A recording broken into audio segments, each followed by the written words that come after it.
हम किसी भी तरीके का, खास तौर से मैं तो भेदभाव करना ही नहीं चाहता, ना करूंगा अंतिम दिन तक। बड़ा विचित्र, बड़ा बड़ा दुखद समय था, लेकिन मैं मैदान छोड़ के नहीं भागा और किशनपुर के लोगों के बीच में रहा, पलायन घर घर शब्द रहा। बहुत लंबे समय से अचानक से देखिए, आया। ये पलायन लोग क्यों हो रहा है पलायन? नमस्कार। राजस्थान में इस समय चुनावी सीजन चल रहा है। 25 तारीख को मतदाता जो हैं वो भाग्य विधाता बनेंगे।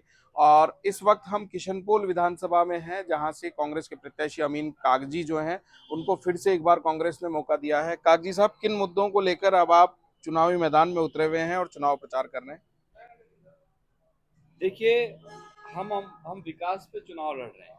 हमने 5 साल में किशनपुर का स्वरूप बदला है, और यहाँ की जो मुख्य डिमांडें थी और जो हमें काम करना चाहिए था, जो 15 साल से यहाँ के लोग परेशान थे, त्रस्त थे।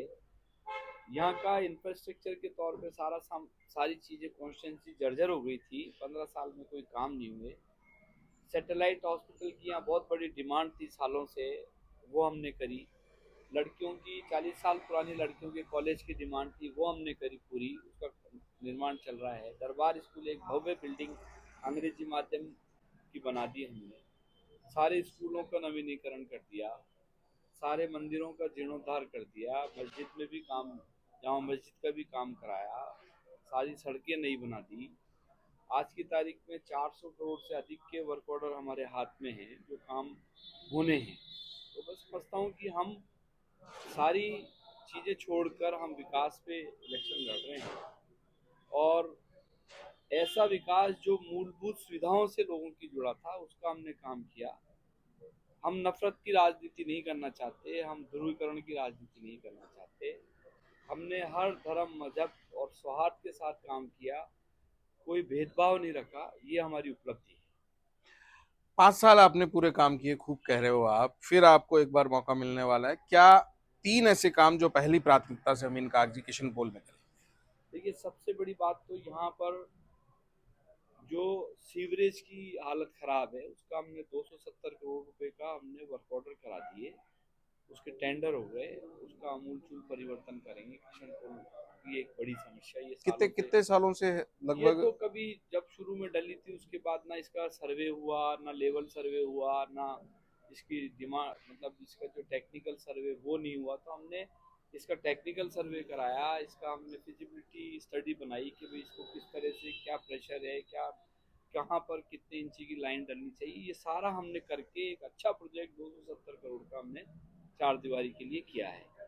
दूसरा, यहाँ पर कंजेशन की प्रॉब्लम है। लोग परेशान होकर अपनी मकान बेच रहे हैं। यहाँ पे बच्चे स्कूल पे टाइम पे नहीं जा पाते। कमर्शियल व्यवसायीकरण हो रहा है, कमर्शलाइजेशन हो रहा है।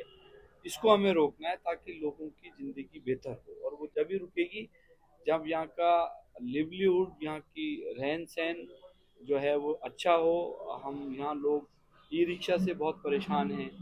ई रिक्शा बहुत आयत में यहाँ चल रहे हैं। इसकी जोनिंग हमने करा दी, सरकार ने इसको कैबिनेट में इसको ले जाके हमने पास करा दिया कि भाई इसके जोन्स बन जाएं। जयपुर में हर कलर के ऑटो रिक्शा जोन वाइज चलें। जैसे मिनी बसों के एरिया जैसे में जैसे रूट जैसे चलते जी, थे। जैसे इनकी रूटिंग करेंगे। तो ये हमने, जो नेक्स्ट हमारा जो टेन्योर है, उसमें एक तो हमारे जो 400 करोड़ के काम है वो पूरे करना, यहाँ का व्यवसायीकरण को रोकना, यहाँ की हेरिटेज प्रॉपर्टी और मंदिरों का और जीर्णोद्धार सुधारीकरण करना, और यहाँ पर सुरक्षा के एतबार से हमारे यहाँ कोई ऐसी बड़ी घटना महिलाओं के साथ, बालिकाओं के साथ, बच्चियों के साथ अप्रिय घटना नहीं हुई जिसमें हम कामयाब रहे। ये हमारे सामने चैलेंज भी था। अब सबसे बड़ा चैलेंज ये है कि हम किसी भी तरीके का, खास तौर से मैं तो भेदभाव करना ही नहीं चाहता, ना करूँगा अंतिम दिन तक। जब तक मेरी सांस में सांस है, मैं जिंदा हूँ, हर मानव जाति के लिए, चाहे वो किसी भी मजहब धर्म का इंसान हो, उसकी सेवा करूँगा। और सबको एक ही बात कहूँगा कि अपने ईष्ट को माने, अपने देवता को माने, धर्म परायण बने, लेकिन एक दूसरे के मजहब में ना जाए।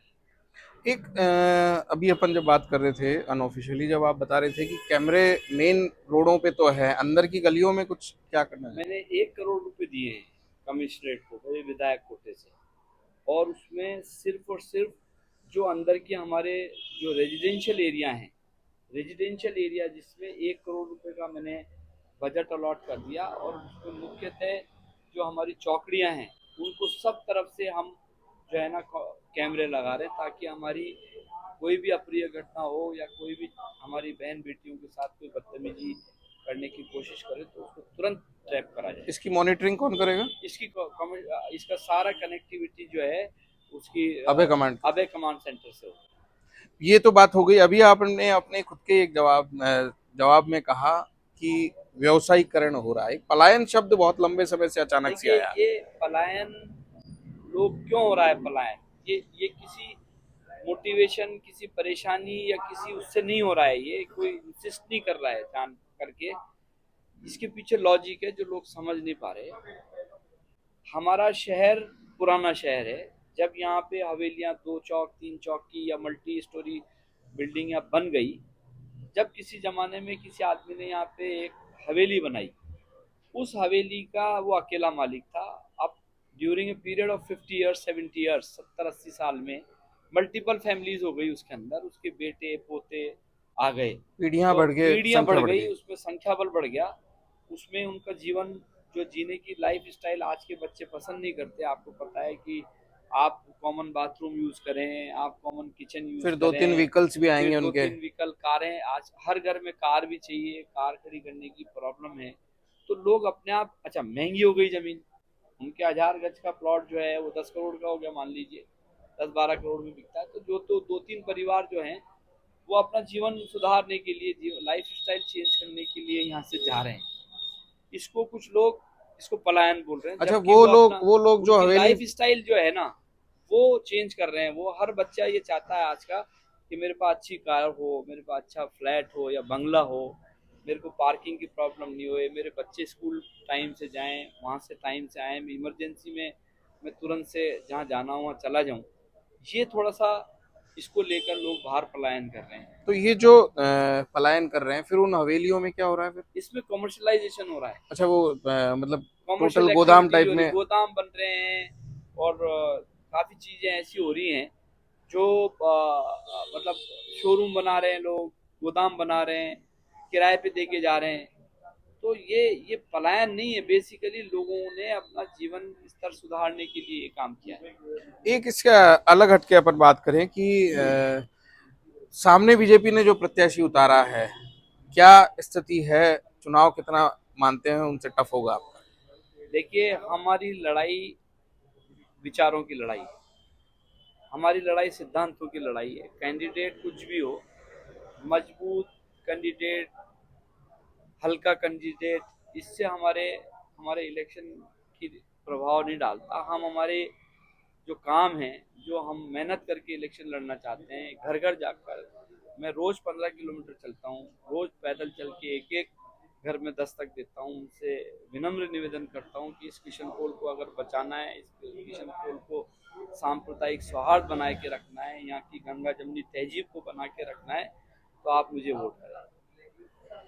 अमीन कागजी को कोविड में हमने उन सड़कों पे दौड़ता हुआ देखा था जब लोग घरों में बैठे थे। मेरा फर्ज था, मैं फर्ज था, मैं 21 दिन जो है वो अकेले रहा, अकेला खाना जिस तरह खाया खाया। अकेले मतलब घर वालों ने? कोई नहीं, घर वालों के साथ नहीं रह सकता था, क्योंकि मैं कोरोना फील्ड में जाता था। तो ये रहा कि जब मैं मेरे घर बच्चों के से जाता था रोज, तो अड़ोसी पड़ोसियों ने ये कहा घर वालों को कि ये एमएलए साहब रामगंज जाते हैं, रामगंज हॉट स्पॉट था, हमें भी कोरोना हो जाएगा। तो मैंने बड़े अदब के साथ उनको कहा कोई बात नहीं, मैं कल से जयपुर शहर में ही रहूँगा, मेरे मकान में अकेला बंगले में रहा, अपने संघर्ष करा, लोगों को क्वारंटीन सेंटर में मिले, जाके अस्पतालों में गए, शमशान में खुद ने अग्नि दी, बच्ची की एक औरत का इंतकाल हो गया था, उसको मैं शमशान खुद लेके गया, उसका दाह संस्कार किया।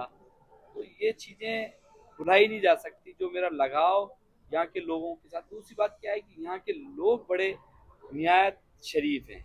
यहाँ देखिए कोई क्रिमिनल एक्टिविटी नहीं होती, यहाँ हमारी बहन बेटियाँ सुरक्षित हैं, कोई अपराध नहीं होते, यहाँ कोई गुंडागर्दी नहीं होती। हम इसमें कामयाब रहे, ये हमारे लिए एक बड़ा अचीवमेंट है।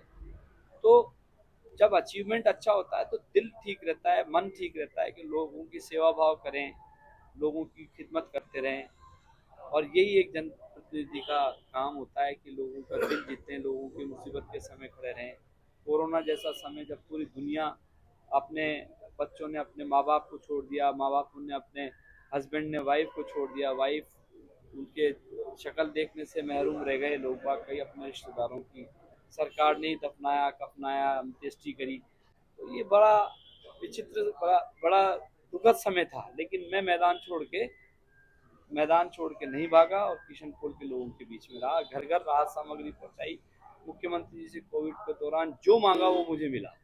98,000 के करीब फूड पैकेट मैंने घर घर पहुंचाए, खुद ने पहुंचाए, सारे दिन 24 घंटे फोन पे अवेलेबल रहता था।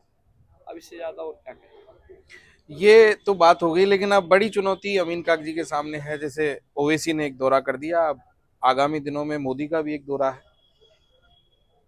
देखिए, लोग सब समझते हैं, और चाहे ओवैसी साहब ध्रुवीकरण करना चाहें, चाहे मोदी जी ध्रुवीकरण करना चाहे, मेरे किशनपोल के लोगों को हमारी काबिलियत में कोई शक नहीं है। हम सबको बांध के रखना चाहते हैं एक परिवार के रूप में।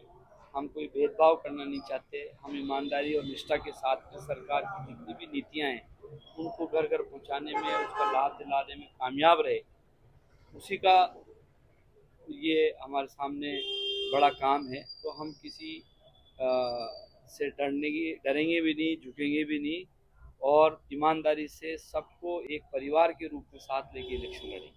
कितने आश्वस्त है पिछली बार का रिकॉर्ड तोड़ने को लेकर?